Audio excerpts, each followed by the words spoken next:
So there itself, again, there is a little bit of something we need to work on. Official numbers say 4.2, but from the industry data, what we have, we are at 8 million tons. So that puts us closer to number 3 than what the department data is. So I think that's something we need to address very soon. The country has exported about 6 lakhs metric tons of poultry products to the world, worth 1,081 crores during the year. That's about 134 million. Just a little bit for context, Middle East, if my numbers are right, imports close to $8 billion worth of chicken and egg a year. So that's in our neighborhood, but the stuff comes from somewhere else. So I think we need to really smart up on how we take advantage of this opportunity. And most of it is cooked in Indian flavors. So that's other thing that we have to get this thing about.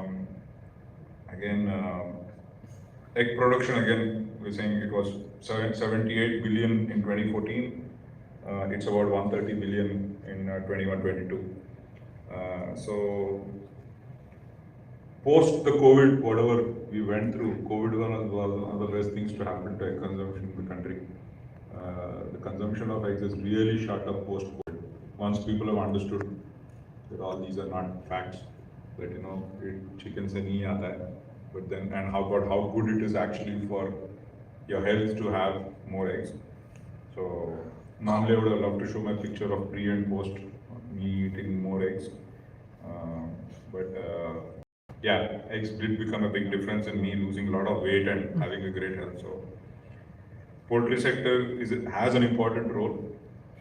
Not only provides food for human consumption, but also contributes towards sustainable livestock development and livelihood security for millions of men and women from villages across the country. Again, a small bit of statistic, every egg eaten more creates about 35,000 jobs. Every 50 grams of chicken eaten more, per capita of course, creates 30,000 new jobs, and 90% of this is in rural area because you can't do poultry in cities, right? So, broiler performance has improved over the years. Hen house, one of the metrics we use, is more than 170 to 175 eggs. This, when I joined in 2000, around that used to be 120, something like that. But now it's, but then with less feed, hatchability is more than 84% and an FCR of 1.6 to 1.65 for a 2 kg bird in open houses and 1.52 to 1.55 for EC houses. The record we have had, at least in Srinivasa, was 1.19 for a 2 kg bird in a EC house. So that's the potential that is there. So going forward, so I think that transformation will happen, going for more controlled houses and larger scale. So feed efficiency is definitely improving. In terms of value addition, the poultry meat industry in India provides immense opportunities for processing companies. Yeah, I mean, while chicken itself is probably going to grow about 8-9% year on year, but I think processing will, for the next couple of decades at least, will grow 25 plus. Because I don't think cities will allow live birds going forward. It is going to keep altering. So processing is going to be a huge opportunity. Will come with challenges, of course. But that's how it's going to move for sure. Because I don't think any country in the world, especially of India's, where India is in its development cycle and all that, has so many live birds being processed. So I mean, when you go to many even smaller scale countries, they have all moved to processing. We have always been interesting case in everything. So, but this is one area I think where we have to change. So I see at least hundreds of processing plants coming in the next 10 years. We have to still figure out how to make money there, but I think they'll come. And more people are opting for convenience food. The value-added category in poultry sector has also emerged as a fast-growing segment. with frozen chilled products, ready to eat, ready to cook, Indian ethnic products, snacks. So focused R&D on this is required for sure. Um, the sector in India has undergone a paradigm shift in structure and operation during the last 2 decades. It has transformed itself from a mere backyard activity into major commercial activity, with with the entry of 3 food processing companies and implementation of contract farming in poultry. I think poultry is an example of how contract farming has contributed. I'm not sure how much the policymakers recognize that, but I think it's something that they should actually talk about a lot more.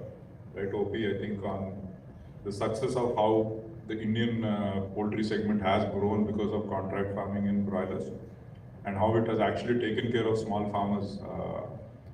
I mean, the natures will always complain, but point is people have really benefited a lot, and that doesn't mean there is not some corrections needed and all that. But overall, I think it's a huge plus to how we have taken care of small farmers in this. The poultry industry is poised to be a driver to make UN sustainable development goals possible, mainly to poverty, zero hunger, good health, well-being, quality education, climate action, ecosystem management. We forgot one, gender, this thing in this. I think poultry has a huge, it's already doing that and has a huge role in on the gender side. Jane, I think we need to add that. And accomplish great strides towards better future for industry, societies, and the planet. The industry still needs a lot more focus on disease control programs, veterinary resources and infrastructure, availability of animal vaccines, capacity building for the sector to reach greater heights.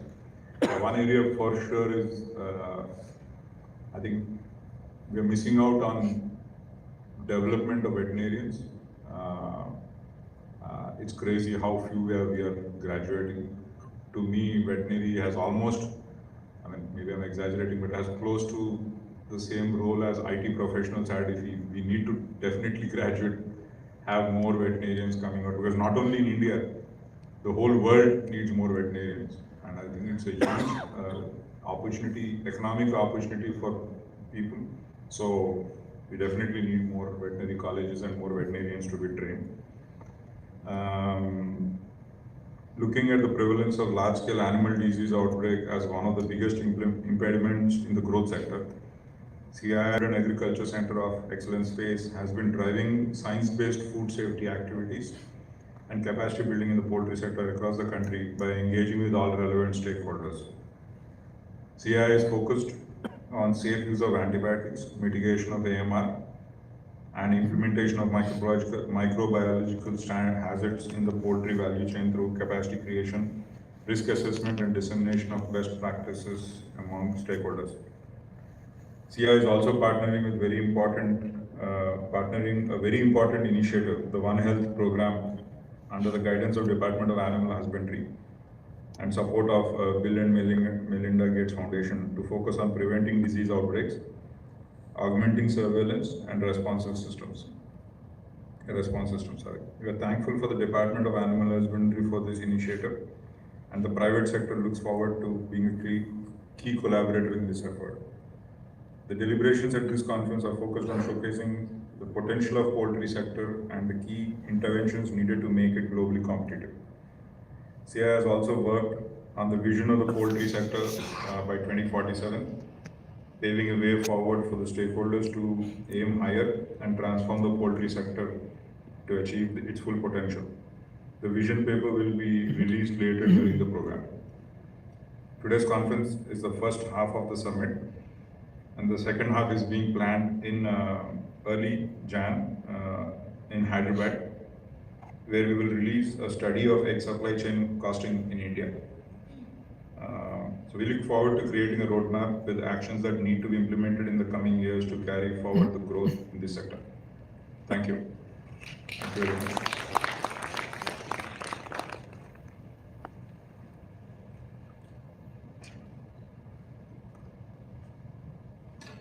Mr. Chituri, for your welcome remarks and also for sharing with us the global scenario and the opportunities and challenges that we face here at the Indian poultry sector. With this, may I now invite Mr. O.P. Singh, he's the Managing Director of Foodway Pharma, to kindly address us.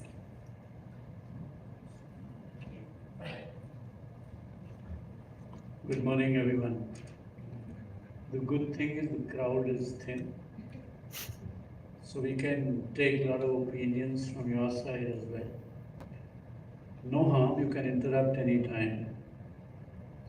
I don't know how much time we're left with, maybe 5-10 minutes. But please don't hesitate to interrupt. Any valuable idea from your side will be most welcome for CII as well. As Suresh mentioned, we are into the industry for a long time, more than 3 decades. So normally I'm a tough talker, both the sides, for the government and the industry both. But today I try a little bit because CII played farm. I was thinking Jane will speak more and I will listen quite a bit because the outside information which comes from the outside industry, it becomes more valuable for us. As Suresh mentioned, we have immense potential to make this industry to progress. How do we do this? And what do we do this? The first fundamental challenge we need to bring in our psyche or in our thought process of conducting business. We are not simply a chicken and egg producer, we are food producers for the nation. If you consider that the protein which you produce for the country and the future generation, probably I use a word called ultimate protein producers. You are the best protein producers in the nation. No other agri setup can produce this quality of protein, which gives you map of opportunity, which gives you map of responsibility as a producer both. So that is where we must learn to conduct our business, our enterprise in such a way that without sacrificing the future requirement of the nation, we should structure ourselves in such a way that we have national and international role to play. Now, many of us must be listening a buzzword called sustainability. You must be reading if you're not listening about it. Many multinational companies will come and talk about it to us. If sustainability would be the model for future for our industry as well, then probably India has to gear up far more better way than any other nation can get. Our agri system currently is semi-fragile, which is lifeline for poultry industry, Suresh.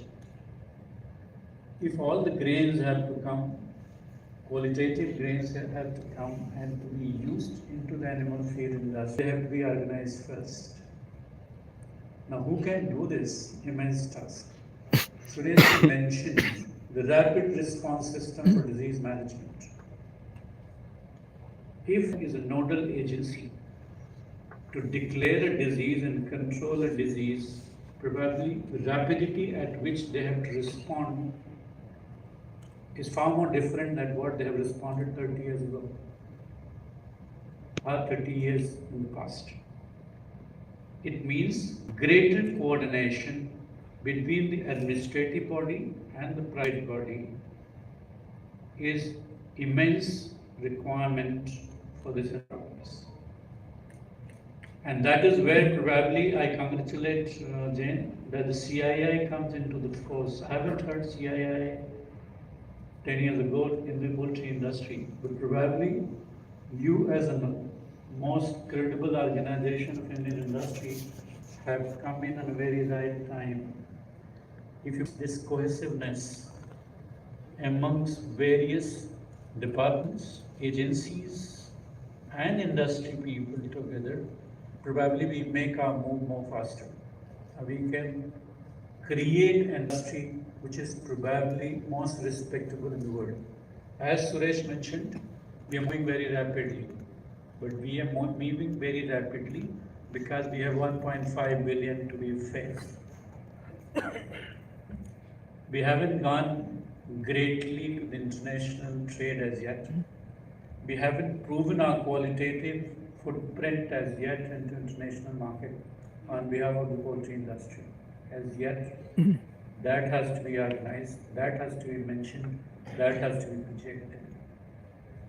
If the consumer mass is shifting from sheer conjugated choice-based consumption pattern, what education we have provided to our consumers is negligible. And I was just mentioning, or Suresh was mentioning the same thing in other words, our communication to the ordinary consumer who consumes my protein knows very little about our product. So we need an infrastructure, or we need some way of communicating to our consumers. They should know about merit of our product, which is best in the country. Whether it is egg, whether it is chicken, they should know about it.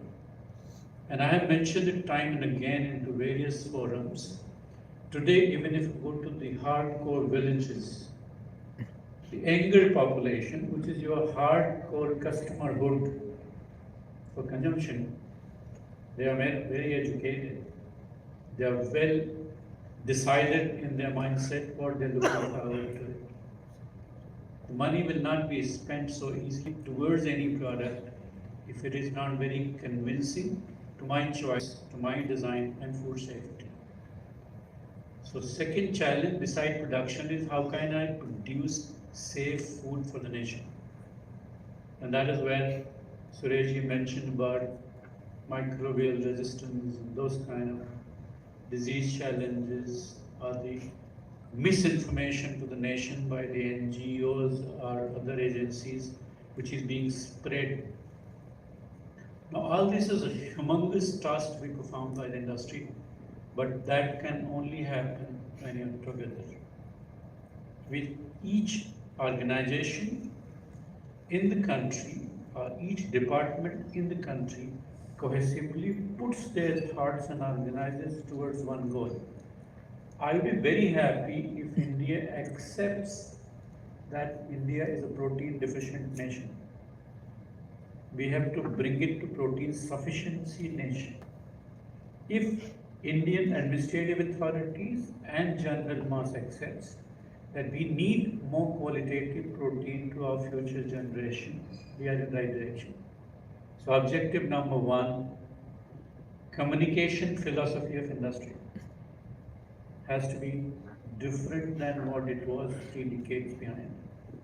2, rapid response system to disease management in industry. 3, if sustainability, which is environmental safety, greenhood, futuristic production, international trade, if the demand changes completely, how do we adopt sustainability as a model which is futuristic for us? As an India nation, which is protein deficient nation, I cannot suddenly adopt sustainability as a model in India. I cannot suddenly adopt antimicrobial resistance as a model from tomorrow in India. Because I mentioned this earlier, I'm not too much worried. But we have to educate our consumers what food safety is first. So let's talk about food safety as a prime information to be delivered to the consumer and practiced by the producer. If I today scare the whole industry, no, antimicrobial resistance is the biggest issue in this world. Come on, you have to be, they'll start eating chicken tomorrow. The kind of misinformation is moving. Now, you have another side of the coin to be interpreted, which is important to mention, that there's a human pharmaceutical industry which is very large in India. Do you know that more than 47% of the drugs sold from the medical stores without prescription? You might practice in your farming system the best system of food safety, or AMR restriction module. How will you control 47% drugs being used without prescription from the medical stores that are being sold freely? So it means India needs a national action plan from the health ministry. Look, those products which are freely available from medical stores, they have to stop somewhere. If they do not stop, all your efforts are going to go in vain. Post-COVID, imagine the quantum of paracetamols and azithromycins and amoxicillins and antibiotics are sold without prescription. We bought like chana and butter from the medical stores. If that trend continues, your AMR issues becomes completely futile. You go on talking about it. You're scaring the consumer. So I would request that we should talk about national biosecurity plan. That biosecurity plan should have a hygiene biosecurity plan and medicament usage plan for general consumption in the human sector itself. If this data is correct, that 47% of antibiotics are sold through the medical store without prescription, we are on a hot seat. We have to request authorities to make a control. Point number 3, we still are setting the largest chunk of our trade through the live trade system.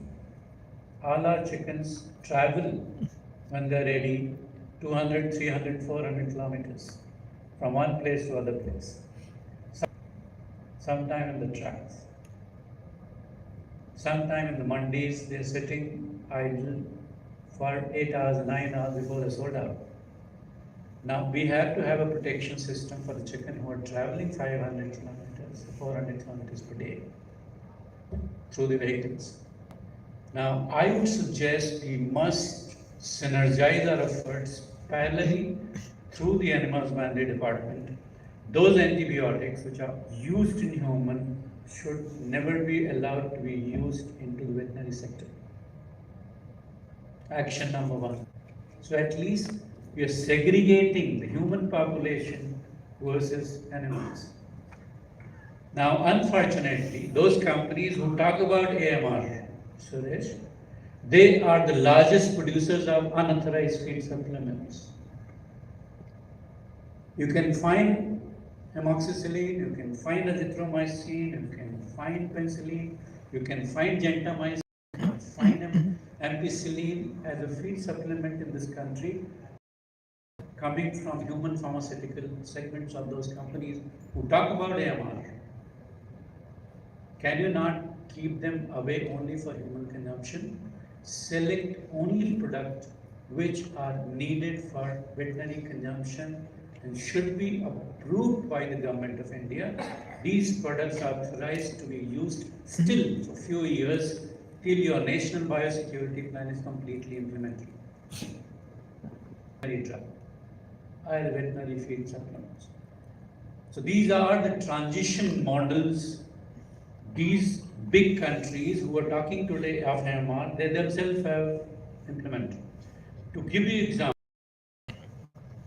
I was looking at the data. Europe is the biggest speaker of AMR, antimicrobial resistance. They are the champions of food safety and the rules and regulations. Trust me, last 7 years data, if you can dig it out, probably you can find out that average annual consumption of water-based antibiotic has gone up 9.5% every year.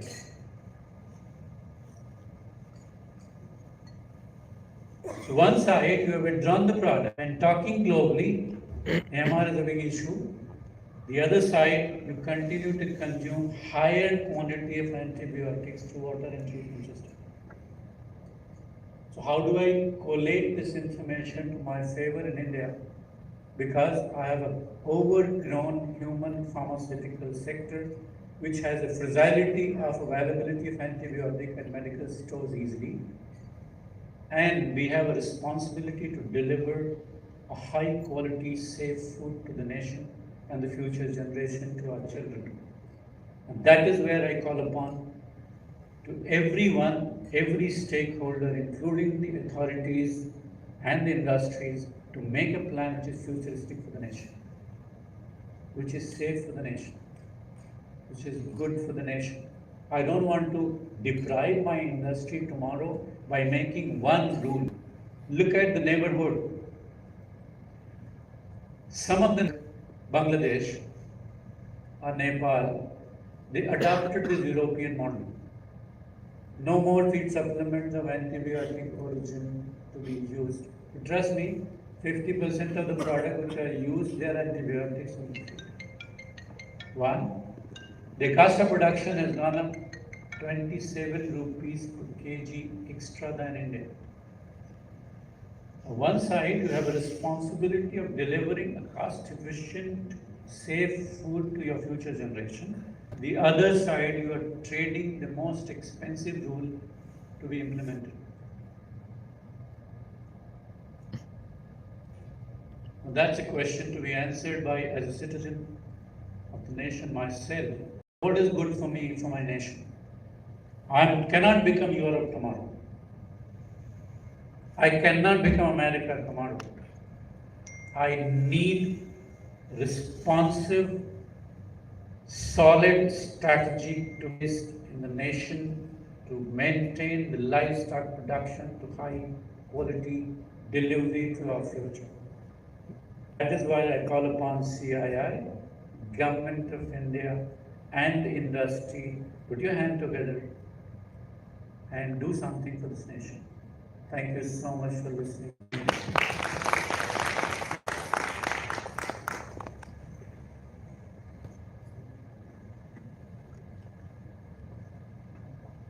Thank you, Mr. Singh. I must say that was ultimate food for thought.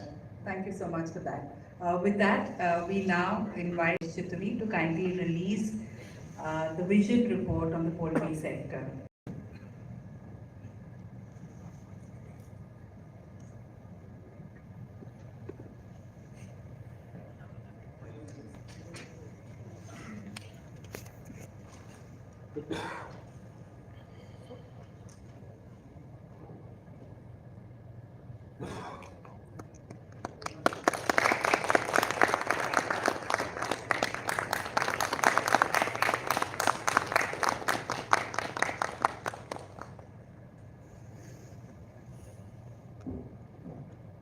These copies of these reports will be emailed to each one of our participants, so you may go through them and even share inputs in case you have any.